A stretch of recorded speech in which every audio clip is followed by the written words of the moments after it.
This is guaranteed to be one of those times where my buddy Dan Mahar says, thank goodness we do this podcast virtually. I'm in my home, Dan's in his home, and he can be completely free and clear of the place that I'm living right now, which smells of the most unholiest odor. It's not an aroma that I've ever smelled. Super Bowl ends, dog goes out for its final break of the evening, and about 3 minutes later, I cannot even describe. If you've ever had your dog skunked or you've been near a skunk so shortly after, it releases whatever that unholy odor is. The most ridiculous thing. So we're still trying to work it out of the house, Dansky, but hey, we're here, and let's and the poor dog, let's not even go there. Oh my God. Kids, don't get pet. No, have dogs are the best, but wow. Wow, wow, wow. I'll just start right there. Sorry, I thought you were going to describe the stench of the Toronto media trying to trip over themselves to justify Riley's cross-check, but that's a different story. We will. Hey, hang on a second. You don't take a slap shot into an empty net. It's an empty net. Who cares? Are you kidding me? Who cares? You want to start there? Do you want to go right there from skunking my backyard to taking a slap shot into an empty net? Does the punishment fit the crime? Probably not. But you don't do garbage like that. And that's what that was. It was garbage. It was minor league showing up the other team maybe, but you see that on a weekly basis. I'm just not sure why this one's so offensive. But yeah, you don't do that. I wouldn't do that. Probably shouldn't do that. But let's not kid ourselves. When else The do you see? check is. When else do you see this on a weekly basis? Get your head out of your Jake derriere. Wallman did the gritty the same night after scoring the shootout winners. That showed up your opponent. Okay, so I mean, that's two examples now. in the same week. I'm just saying. I'm just saying. I don't like hijinks. I don't like showing up your opponents. I'm not cool with that. But I'm saying at the end of the day, the guy fired the puck in an empty net. Let's get over it. But anyway, I digress. I don't disagree with that, and I started on a tangent anyway. Again, don't take a slap shot into an empty net, okay? And absolutely don't cross-check people into the face because there's no justification for that. Even if somebody does do something as outrageous as take a slap shot into an empty net. And I realize how outrageous it sounds for me to say that was outrageous because on the scale of 0 to outrageous, a slap shot into an empty net probably doesn't qualify as outrageous. Anyway, I'll take you back to the mere mention of the Super Bowl. And as we remind you, Dan Mahar, that this is, of course, the OHL podcast, my question for you is this. If Patrick Mahomes and the Kansas City Chiefs took on the London Knights in a football game, would the London Knights win that too? And would Taylor Swift show up? That's all I want to know. Holy buzzsaw in the Forest City right now. Well, I think that when you play against Patrick Mahomes, you find a way to lose somehow, like missing a point after. So I don't know if this affliction would affect London, but you're right. They're a bit of a buzzsaw right now, are they not? A bit would be an understatement from where I'm sitting. 21-0-0-2 in their last 23 games. They have not lost a game in regulation since December the 10th. So checks calendar. That's more than 2 months ago, Christmas break notwithstanding. But the last regulation loss came up in Sault Ste. Marie in the quote unquote game that got dragged into the gutter. It was a 5-4 loss to the Greyhounds, and London has not lost in regulation since. Interestingly, at least from where I'm sitting, you pick up the points obviously in the shootouts, but they're shootout losses. We're back-to-back losses for the London Knights in the midst of this wonderful streak that they're on. And they come against, of all teams, the Erie Otters and the Peterborough Petes. When a young goaltender gets his first OHL win, Easton Rye made 46 saves to win that shootout for the Petes. But in last year's OHL championship rematch, nonetheless, all of that aside, 23 games with points. The London Knights at one time trailed the Kitchener Rangers by double-digit points in the Western Conference in the Midwest Division, and now lead the Kitchener Rangers by double-digit points in the Western Conference and the Midwest Division. It's absolutely bananas land. And when I look at it, I'm thinking, where does it come from? There's a lot of talk there about the culture of the team, and there's no question that there is a deep-seated culture in London and you're at the point of the season, or you got to the point of the season in mid-December when this all started rolling, that players were getting accustomed to the culture, they were buying into what Dale Hunter preaches, et cetera, et cetera. But 23 straight games with a point, 21 of them victories. Come on. It's not the least of which was their most recent, right? They close out the weekend coming back from 3-0 down in the third period and win it 4-3 in overtime. Again, bananas from where I'm sitting. Yeah, and it speaks to the role of motivation and preparedness, does it not? Like you look at that streak and you talk about the two extra time losses in the entire streak, and you talk about it being a soft spot in the schedule with Peterborough. And I mean, I certainly don't want to disrespect the Erie Otters. They're surprising a lot of teams. They were my dark horse in the West, and they're kind of proving that they are. So I'm not saying that's a bad loss, but in London's mind, they might have looked, particularly at the Peterborough game, and said that's a bit of a soft spot. So maybe their motivation preparedness wasn't quite where it had been throughout the streak. And then you see that game you just referenced, down 3-0 going into the third. I mean, that's all motivation preparedness there coming into that third to say, you know what, we don't want this streak to end. We're on a roll here. We're going to pull this one out. And when you start thinking you can win every night and you do the little things and you put in the work to do it, you can do it. So it's a great example for anyone watching that, you know, if you come to play and you bring it, any team can beat any team on a given night. Just don't undersell your abilities. You just said something there that I think is really key to all of this, and that is work. And I'm going to stand by again that there are more skilled teams than the London Knights. I'm not trying to whiz all over the skill that they do have, because they've got plenty.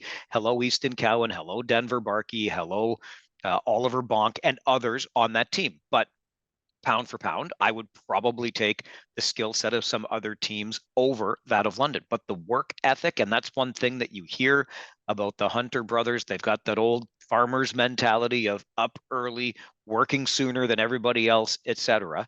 And there's no question that it translates onto the ice. These players pick up their lunch pail, their tool belt, whatever goofy cliche you want to use. They show up to the rink, they get to work, and it's just lather, rinse, repeat. The same old London Knights. And I don't know about you, Dan, but I'm thinking back, and I forgot to look this up, and I'm sorry. It just popped back into my head now, but it was a couple to a few years ago. The Knights started 1-7, if I'm not mistaken. One win in their first 7 or 8 games, and everybody thought, ooh, and that was a year that maybe London was going to be a little bit better, and everybody thought, okay, now here's the down year. London this year didn't start that poorly, but it was kind of middle of the road until maybe middle of November, and then all of a sudden, somebody found the keys to the rocket ship, and here we are. Yeah, and just a quick point on the skill thing that you mentioned, Mike, is it's not a linear progression through the season. So the skill level of a team in September is not necessarily what the skill level of that team is in March. And what I'm driving at is the London Knights improve their players from a skill standpoint consistently throughout the year. You got to give them that. And when you look at where they were in September and October to where they are in January, I would argue every single player on that team is more skilled than they were. So it's hard to evaluate and just say, well, yeah, on paper, back at the start of the year, they didn't look like one of the more skilled teams, but now are they? Because I watched that London Knights team perform a number of games over this streak, and let me tell you, they don't miss passes. They swallow up every pass. They work to get to the right spots, like you just referenced. They don't daydream on the ice and fall asleep and end up 8-10 feet from where they should be. So it's that mental engagement throughout, but it's the bearing down on the skill plays. The pass is to the tape. When the pass comes to the tape, it doesn't bounce off the stick. It's swallowed up. Like, so that skill point, I just want to acknowledge that if you practice properly, you work hard and you work on the details, that you can be more skilled come February, March than you were in September, October. So I would argue that London always moves up a couple notches on the skill ladder as the season progresses.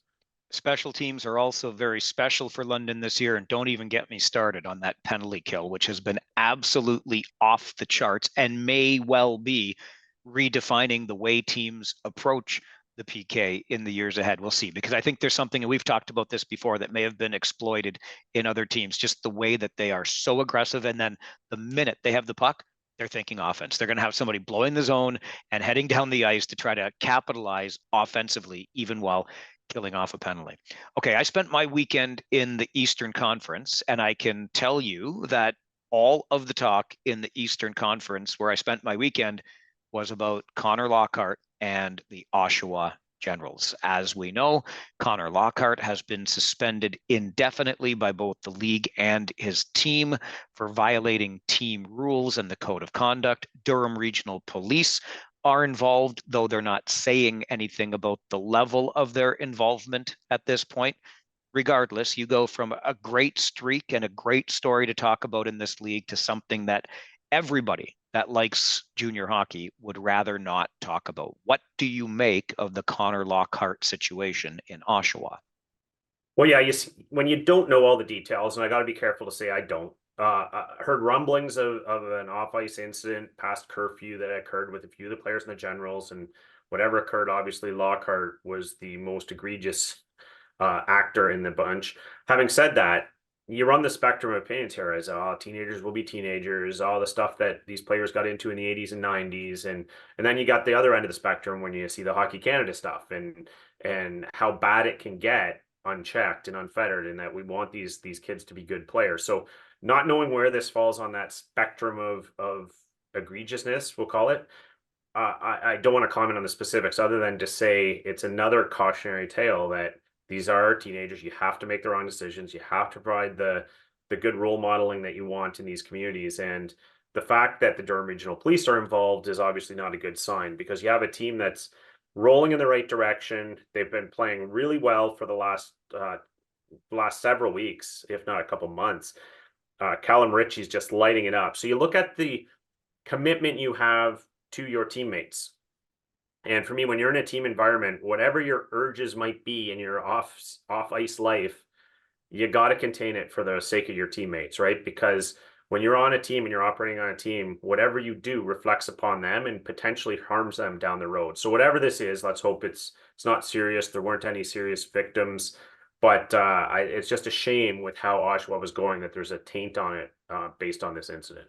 Yeah, and I think that your point around being a member of a team, I would like the herd mentality here, if you will, to sort of work in everyone's favor in this regard. Here's how we conduct ourselves as a team.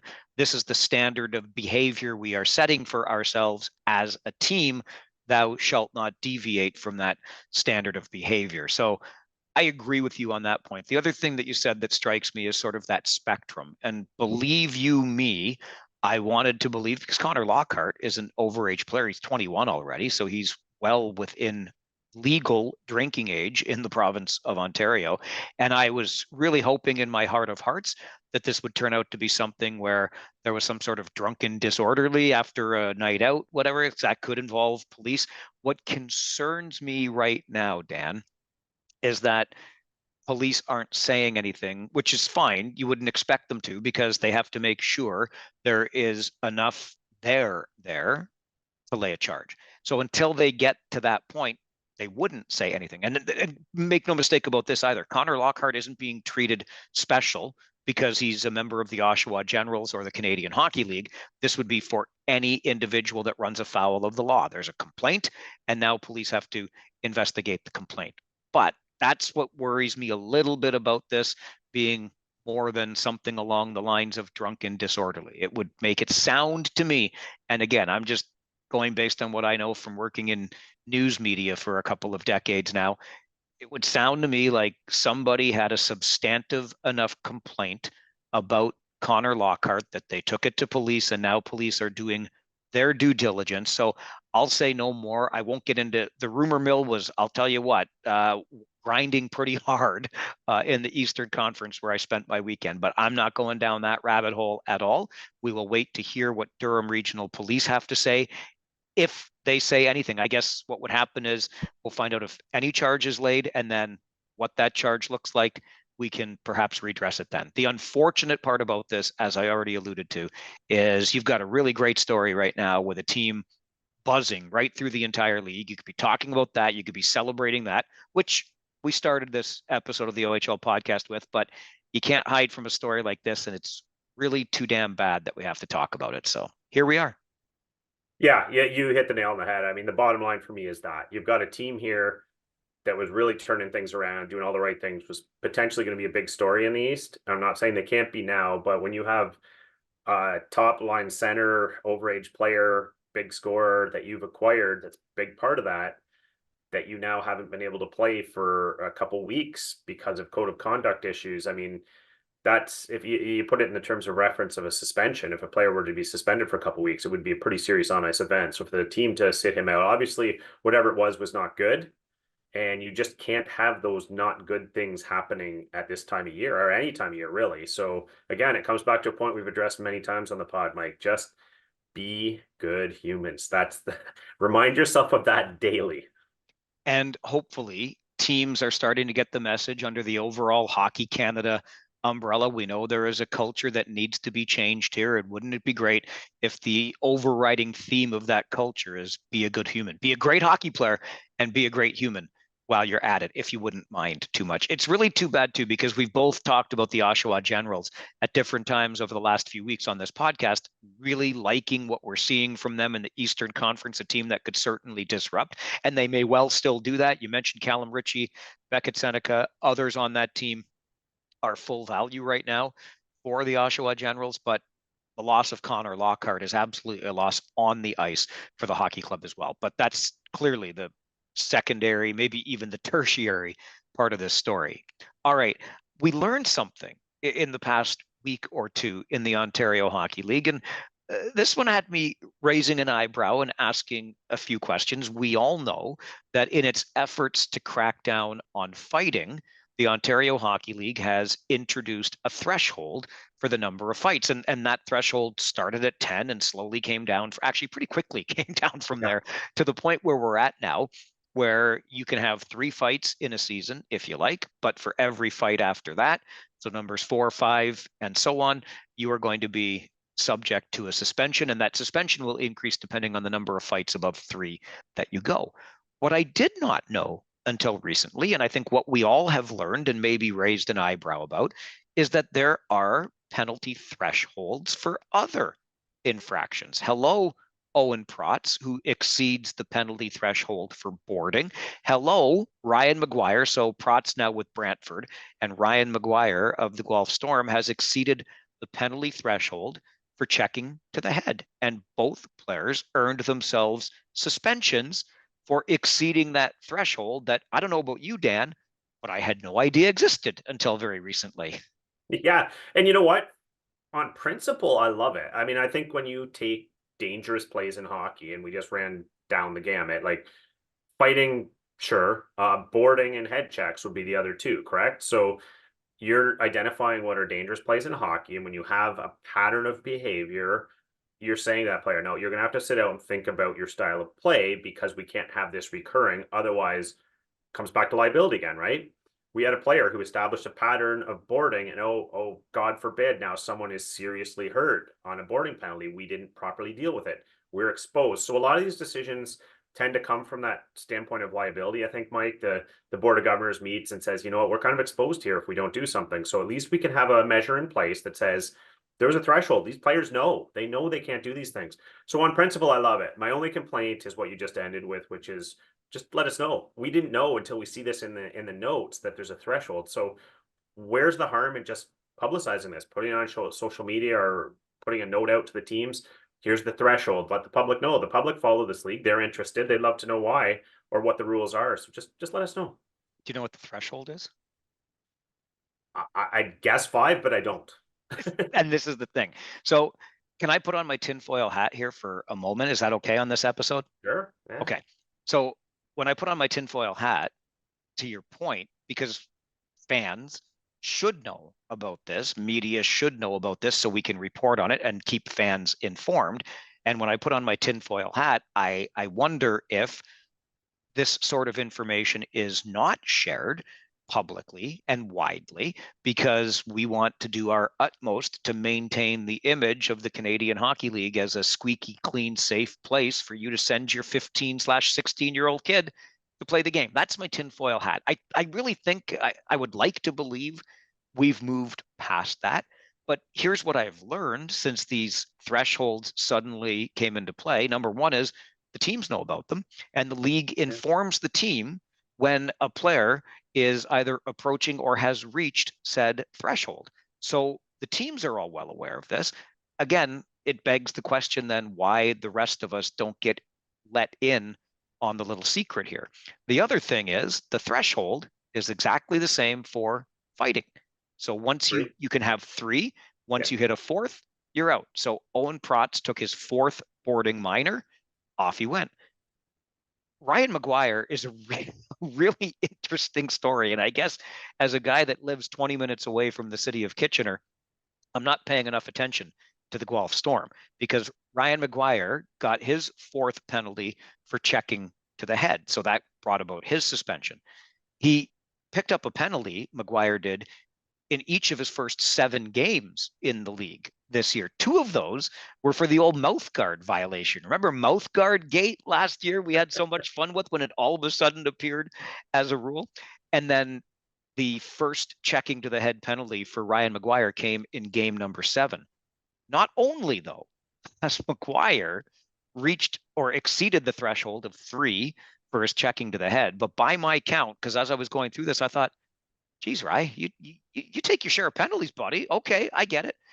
He appears to be at his max for boarding now as well, having taken 3, including a major. He appears to be at his max for fighting. I know he was instigated upon once, but he might already be at that threshold too. And he's got one I hadn't even heard of before, which was called a PS foul from behind. I guess maybe a penalty shot foul from whatever it was, but a foul from behind.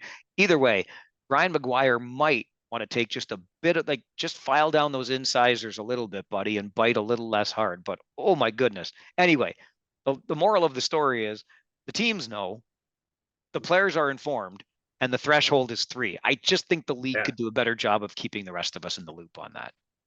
Yeah, I probably should have guessed 3 based on the fighting threshold. But who wouldn't? However, Yeah.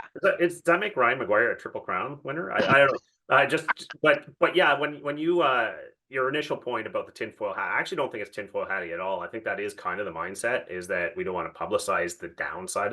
I'd take the opposite approach though if I were them, and I'd say if you're trying to project an image of a safe league where for you to send your kids to, why not broadcast that you have harsh penalties for these things? We're not going to tolerate it. That's my takeaway when I hear these things. So I'm not sure why you wouldn't want to hear that from the league.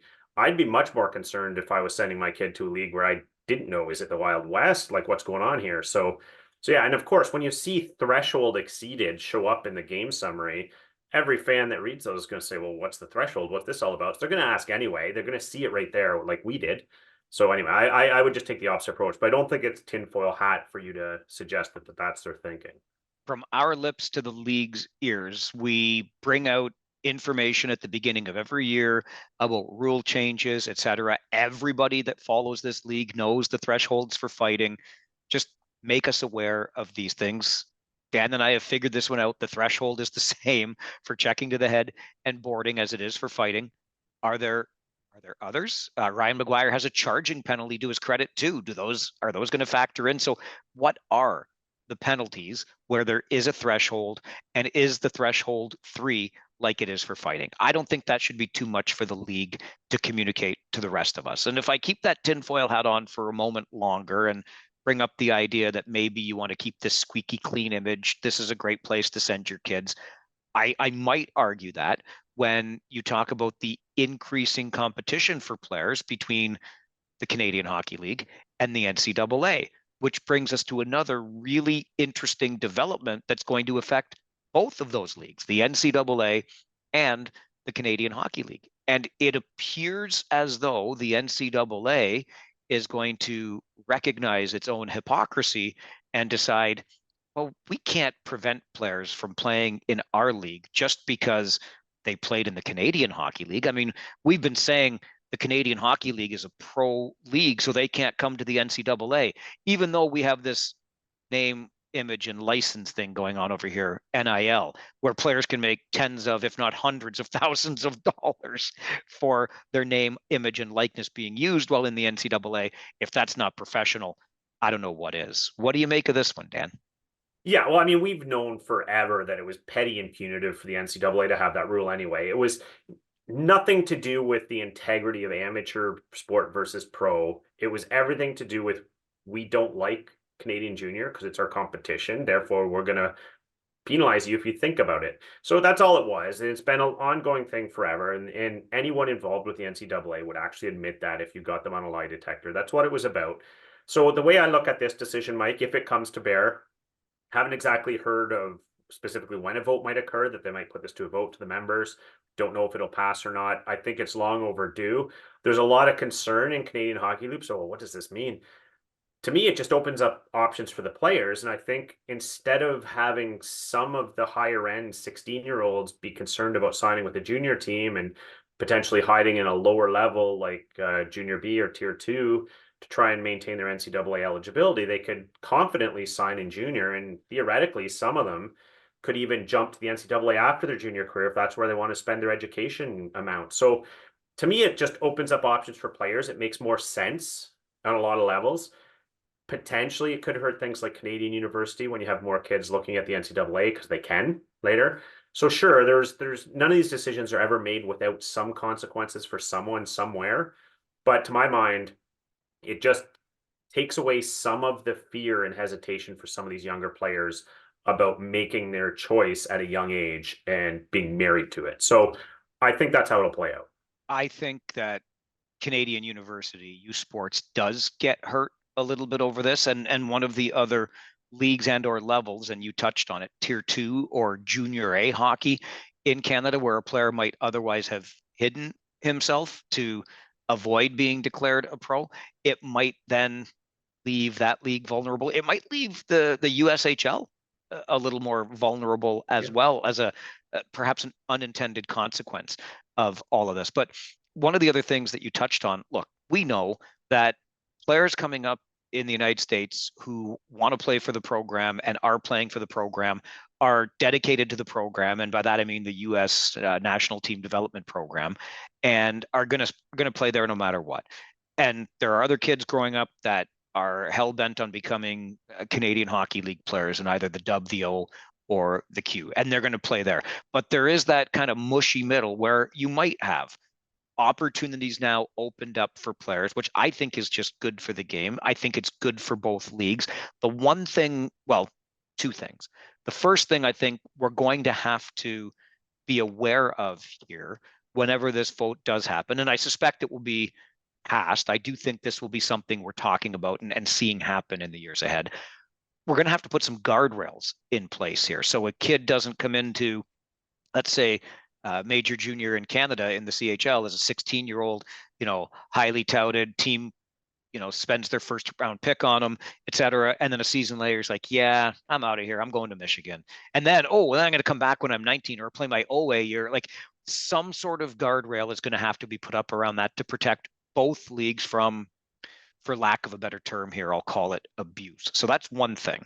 The other thing that's going to have to get sorted out here is on the next level up, because right now, the way the rules work, the National Hockey League has up to 4 years to sign a player coming out of the NCAA.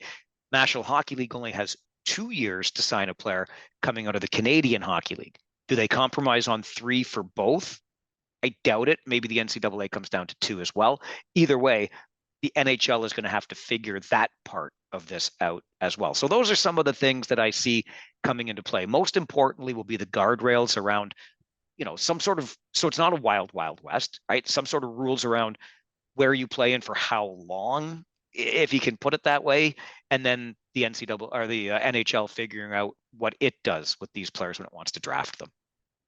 Yeah, fair points. And there's still, it's an evolving issue. So I'm not sure we have all the definitive answers right now, but based on what I'm reading, from what I understand, when a player signs in the CHL, for instance, they're still signing a standard development agreement with that club. And the rights would then be owned by that CHL franchise until at which point they're either waived or they get to an overage year when they get some rights again to choose their destiny. So we're not talking about, as I understand it, we're not talking about players being able to skip town at 16 or 17 when they said out NCAA looks better. That would have to be negotiated with a release with their junior team. This would mostly impact overage players who have some choice at that stage, or players who are not quite in the core of your team and might look to leave through waivers or some other release. So I think that's the guardrails that I'm hearing in terms of how that might play out. The time period, I guess NHL teams have to sign a player. So that's negotiated between the NHL and each league. So I'm not sure whether that's going to change. Obviously, it's an advantage to the NCAA to have that 4-year window, because I know lots of NHL teams think that way. Well, let's take if it's a toss up in the 4th round here, let's take the NCAA kid because we got 4 years to make a decision on him. So it would be nice to see that equalized, whether they agree on compromise on 3 years or whatever the case may be. But right now it's an advantage for the NCAA players. So that will get ironed out, I'm sure. But I think at the end of the day, the bottom line is just that it gives some options for these players. And I think for those that are panicking and saying, well, what's this going to mean for junior? What's this going to mean for Canadian University? One thing I just leave everyone with is keep in mind, a wise American coach mentioned this. There are only so many spots in these NCAA teams. And you think of the Macklin Celebrinis and these kids who are 17, 18 and playing a starring role over there. That's not the norm. The norm is these kids often don't become regulars till 19, 20, 21. So it's not going to be an influx of the best players going there, because most of them aren't going to play at 17 and 18. So that it's better for those kids to be in junior and getting some experience. It might be later on they move over, or the handful of kids that want to get the NCAA schedule and education package. But there is a limited number of spots on these good teams, Mike, and you're just not going to see a landslide of players leaving through this. It's just going to be a little bit more open for the playing field for those kids to have decisions. One more thing I'll add to this, and I'll just ask you to put a pin in so you remember where you heard it. Kind of like when we told you about the Mississauga move to Brampton many weeks before somebody from some high-ranking sports network decided to share it, and then it became bigger news. And that's okay. We understand how it works. We're just the OHL podcast after all. But when we talk about junior A hockey at tier 2, the lower level, maybe being negatively impacted in all of this.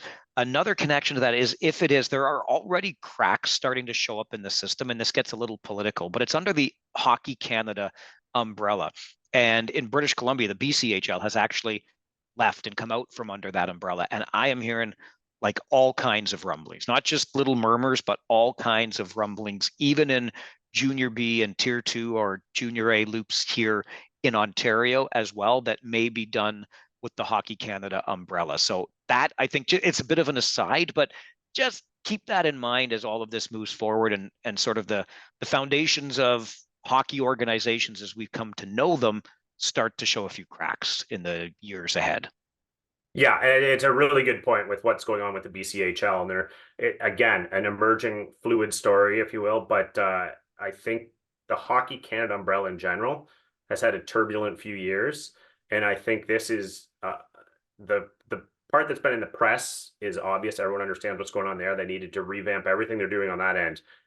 This is kind of flying under the radar, but a lot of organizations, a lot of hockey players, a lot of hockey people throughout the country have had some issues with how the administrative wing of Hockey Canada has worked for years. So they're fighting battles on a couple fronts, and Hockey Canada has to kind of evolve and modernize here to address these concerns, which they hadn't up until very recently. All right, Charlie had a question that he wanted answered, and I'm going to encourage you to be like Charlie. Send us an email anytime, ohlpodcast@rogers.com. We'll get directly to Charlie's question coming up. Also, goaltending in both Kingston and Ottawa, pounding the Petes, those funny Flint Firebirds, and your definitive ranking of media rooms across the Ontario Hockey League, not to mention our prospects of the week still to come on this episode of the OHL podcast. All right, Dan, let me start with Charlie's email. As I mentioned, he gets right to the point when he writes to ohlpodcast@rogers.com. Good afternoon, gentlemen. I just want to ask the big question. What the hell is going on with the Kitchener Rangers? I'll just leave it right there. You want to start that one, Dan? Well, I think like any of these things, it's a nuanced, complex answer, right? It's not one thing. It's not, oh, well, this guy has not played well. It's a lot of things. And the Kitchener Rangers were not supposed to be good this year. So everyone kind of expected a little bit of a coming down to earth. This has been a bit of a harsh crash, and the factors have been injuries and absences, some cold streaks, obviously. You had Carson Rakoff go 9 games without a goal. You had there's a bit of a general cool down among some of the players that have been really hot before Christmas. I think when you look at the root causes, a lot of those things, I mean, they had Tomas Hamara, who they moved. They had Roman Schmidt, who they moved. those pieces on D logged a lot of minutes against tough matchups, and they left themselves a little thin and exposed on D. And especially when you lose first round pick Cameron Reed, who is one of your best skaters exiting the zone, getting the puck up ice. That's three pieces missing from the D, and suddenly you're putting a lot of minutes on Hunter Bustevich, a lot of minutes on Matthew Andonovski, starting to crack a little. You have rookies like Max Diracolo playing, has a little bit of trouble with the wide speed when he's playing against tougher matchups. All those things are starting to factor in. And then, of course, the trade deadline, too. Kitcher decided to bring in Edward Chalet and Olivier Savard from Barrie. Theoretically good additions. I don't think we've seen Chalet hit his stride yet by any stretch. Kind of looks a little lost trying to figure out his lines. Not the guy that's going to go dig out pucks from the corner, not that high compete level guy. So I think the rest of the lineup's kind of trying to figure that out, who fits where. So I think anyway, that's a long answer, Mike, to say I think there's a number of things right now that are a bit of a concern for the Kitchener Rangers. It's certainly not panic time. They'll figure it out. There's still a lot of talent there, but the little things that were happening earlier in the year in terms of the confidence of playing aggressively, playing fast, those things have been dropping off consistently over the last month. And I think that they're just going to have to find that extra gear again. So I'm not sure what your thoughts are, but I think there's a lot going on. We didn't talk about this ahead of time, did we? We did not. Those are exactly my thoughts. For me, like it really begins and ends because you're right. It's complex. It's nuanced. It's not one player or two players. It's a combination of factors. And look, I don't think either of us are here. I can say this with confidence to carry water for the Kitchener Rangers. They can carry their own. But for me, it begins and ends with the blue line. There was at one time 4 NHL drafted players on that blue line with Tomas Hamara and Roman Schmidt being a part of it. Now there are 2. And this occurred to me as I watched Roman Schmidt on the weekend in a game versus the Kitchener Rangers, now playing for Kingston. And not that he was a huge factor, but boy, oh boy, was he on the ice a lot. And so you just think the trickle down effect of that, the additional minutes and stress being put on other players who are asked to do more. Hamara gets traded away, young players being asked to do more than they would have otherwise. And then do not underestimate, and I will pump this kid's tires because he's a special player. As a 16-year-old, the impact that Cameron Reed makes on that Rangers blue line. So he goes out for, I think he's into 4 weeks now with the injury. Yeah, add in some suspensions, you name it. And there's just been a variety of factors. There's no question that the Kitchener Rangers need to get it straightened out. And thank goodness for them and their fans that they had the start that they had. But anyway, I could just keep going on and parroting what you said, Dan. That's exactly the way I see it. But I will just emphasize again, remember the name Cameron Reed. You can call me biased if you want to. Really special hockey player. Going to be a lot of fun to watch in this league in the years ahead. Okay, a couple of goaltenders I wanted to make mention of, and it just so happened I saw them both this weekend. But Mason Vicari, I mean, he's no Aaron Molnar, okay, who played all 68 games for the London Knights a little over 20 years ago. But Mason Vicari is on his way to becoming one of those couple handfuls. It's a fairly rarefied group that has played 60 of the 68 games, or started, pardon me, 60 of the 68 games for a hockey club. But that's the pace that Mason Vicari finds himself on with the Kingston Frontenacs right now. He's started 43 of the first 50. And clearly, you want to talk about carrying water. He's carrying the water or carrying the mail for the Kingston Frontenacs. And then Ian Micheloni. What a nice story this kid is in Ottawa right now.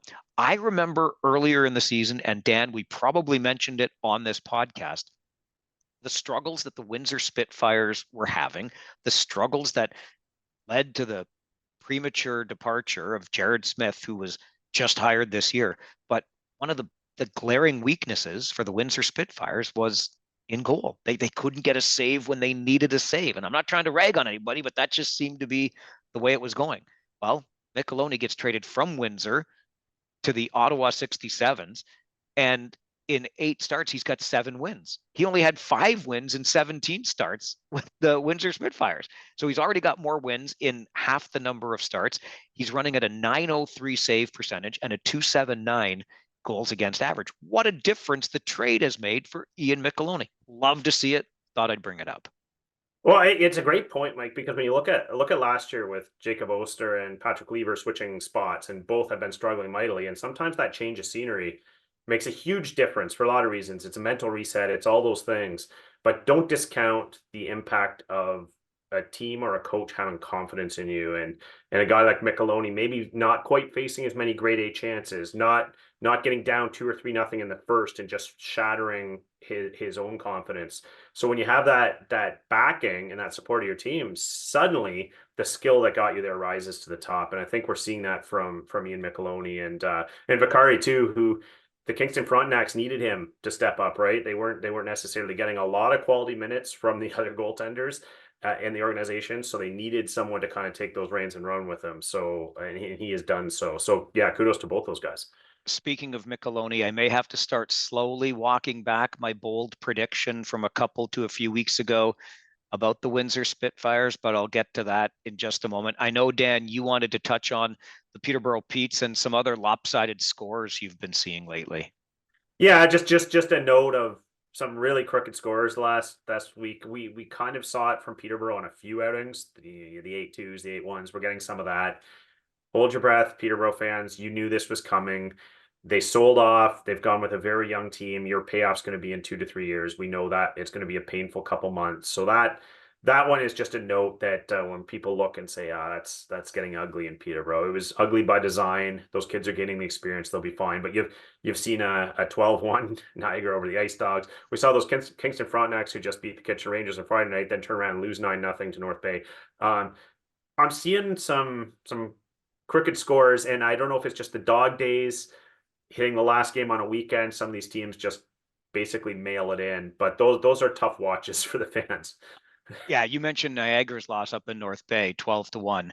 All I was going to say is that because I think I'm sticking to my rule on the podcast until they do a little something different. So I was just going to point out that it was an absolutely dreadful weekend for a team just this side of the state of Buffalo.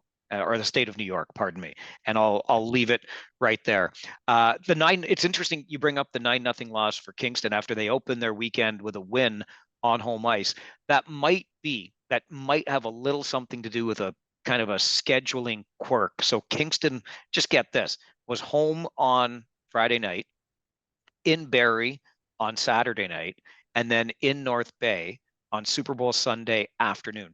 Not only that, and we talked last week about 3-3s and whether or not we need to reevaluate this, but not only was Kingston playing 3-3, but the aforementioned North Bay Battalion, who beat that team from just this side of New York State 12-1 on Thursday night, did not play Friday, did not play Saturday, so sat at home all weekend and waited for a tired Kingston team to show up on Sunday. And you might have even been able to predict the 9-0 final in that one. Anyway, just a little oddity in the scheduling. It happens to all teams at one time or another, but it happened to the Kingston Frontenacs this weekend. It's too bad because they're in a race where every point really does matter. The other thing I wanted to mention just in passing was kind of those funny Flint Firebirds. A few weeks ago, they pick up back-to-back weekend wins. So Craig sends us an email to ohlpodcast@rogers.com. He's like, "Hey, I'm pumped about my team.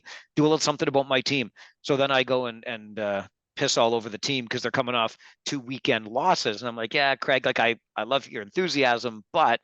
And then after I'm finished pissing on the Flint Firebirds, they go out and win two more weekend games this past weekend and against good teams in Oshawa and Brantford. So maybe I'll talk less and read Craig's emails more. I don't know, but I thought that was kind of funny from Flint. Win two, lose two, win two again. Yeah, and you know what? The Flint Firebirds are in that little battle for the last playoff spot in the West, and that's going to be an interesting watch come down the road too, because it's not a battle of who wants it least, like it is sometimes years you see teams losing 4 to 5, and who's going to lose the least. No, there's some pretty good hockey being played amongst those teams, and it's actually going to be a fight to get in the playoffs. So we'll look for that in Flint.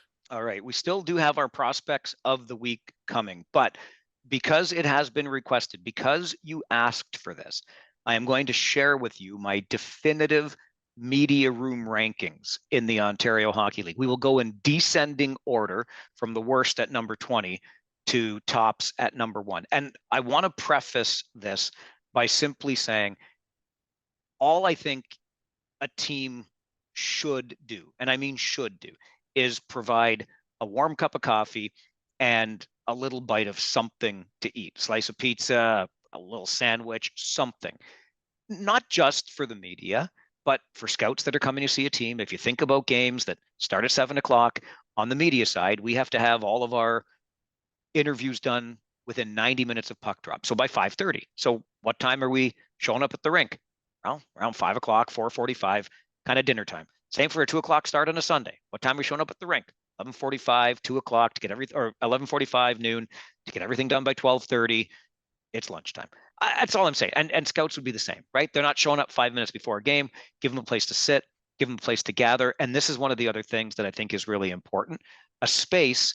This is the best part for my money of being in a rink, a space where you can comfortably sit around and talk to the other people at the game. You can obviously talk to your media colleagues if you're working like I am, get some intel from them, but the best conversations are with the other coaches, managers, and particularly scouts that are in those rooms. It really just, I think, brings more life to the event itself and gives us a ton more information to our jobs better.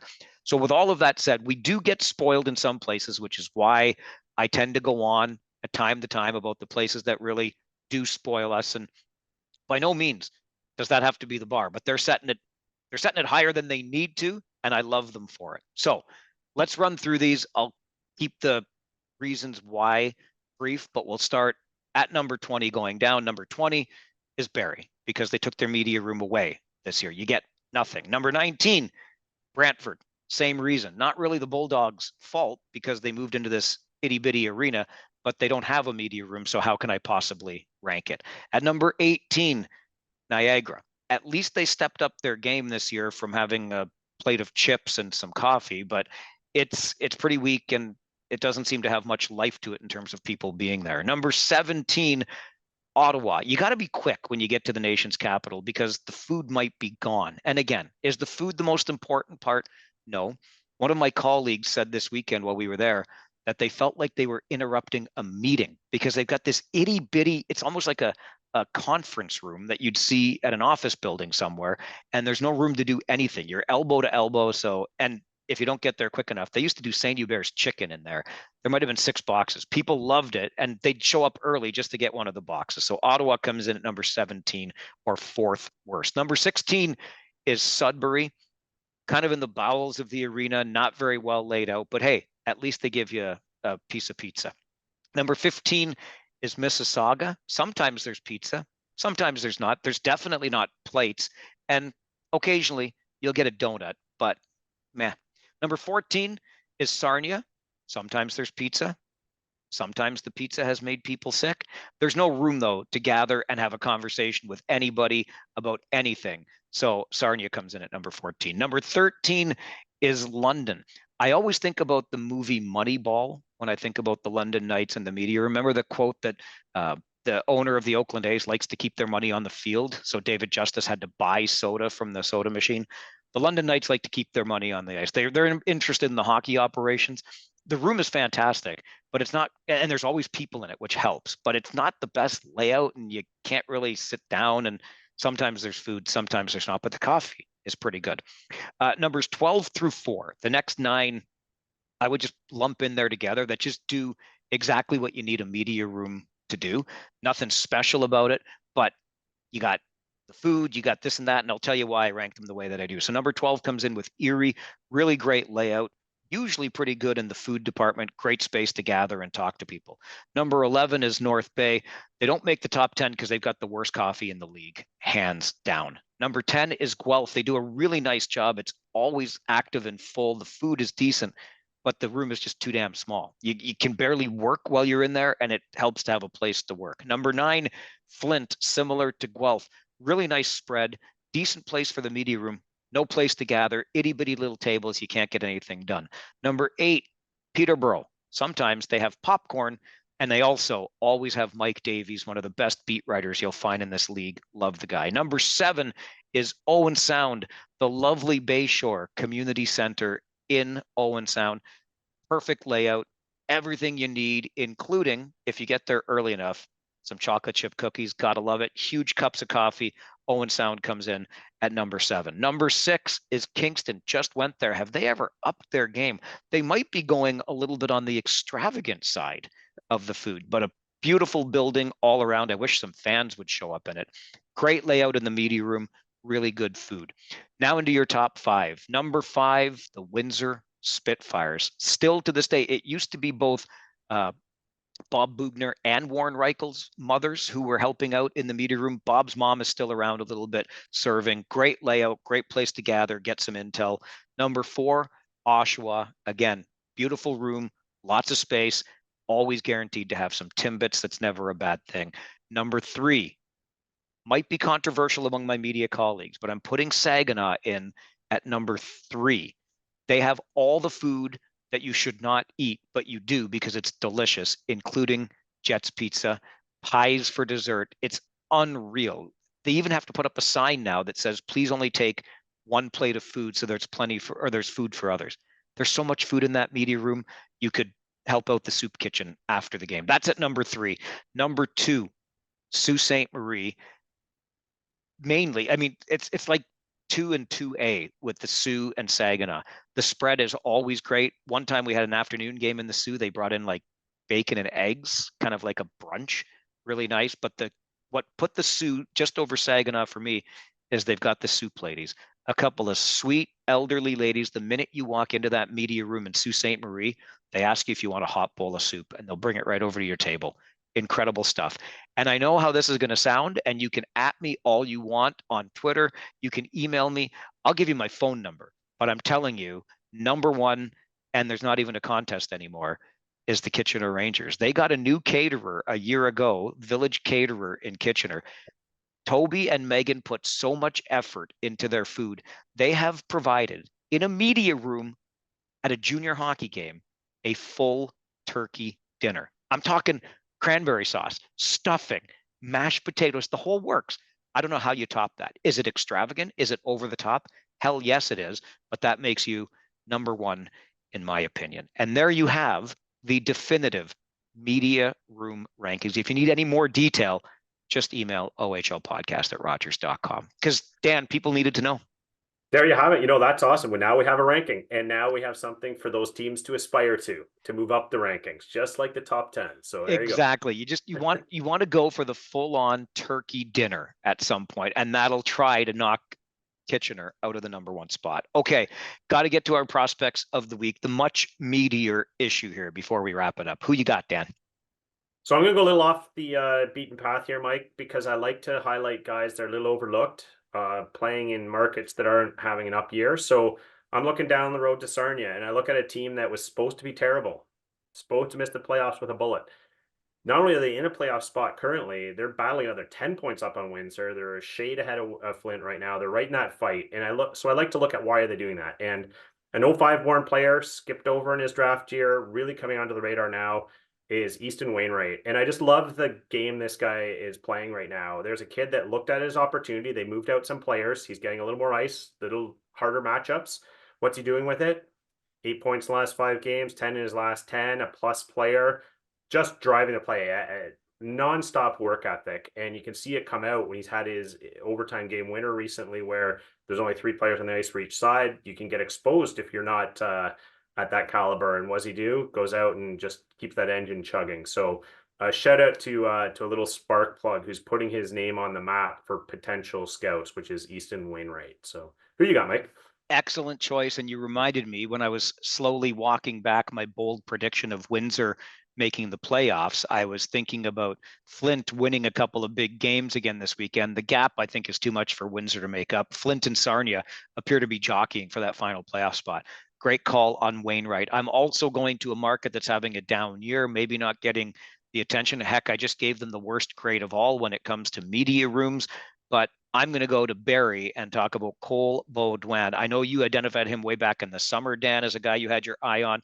He's currently riding a 12-game point streak, 7 goals, 10 assists over that stretch. And even in the past 6 games, the Colts, don't overlook them. 2 OT losses, including 1 to the Saginaw Spirit, plus 3 wins in that stretch. And Baudouin is sort of the offensive straw that's stirring the drink here for the Colts. So Cole Baudouin is my prospect of the week. Great choice too. I just loved what he did for Team Canada back in the summer, and I think that that's a kid who some scout's going to make his team very happy by advocating for him, pulling him out of a team that hasn't had a great year, and suddenly they're going to find a surprise at training camp. So I had an old mentor in this business once tell me that you have to do something to set yourself apart if you want to find success in broadcasting. I don't think there's another major junior podcast that gives you a definitive media room ranking. So we've got that going for us now. And any other stuff behind the scenes or otherwise that you want to know, just shoot us an email, ohlpodcast@rogers.com. Dan, we're into the 50s games played now. Playoffs are going to be here before we know it. It's a good time of season. favorite time. So just get through the dog days for another week or two, and once the calendar turns to March, it's all intensity. So fasten seatbelts. Please give us a review, ranking, subscribe, like, all of those good things on YouTube, on Instagram, wherever you get your podcasts. Let us know where you're listening to us from, and please continue doing so. We love having you along. Email address is ohlpodcast@rogers.com. That guy over there is Dan Mahar. My name is Mike Farwell. Thanks for listening to the OHL podcast.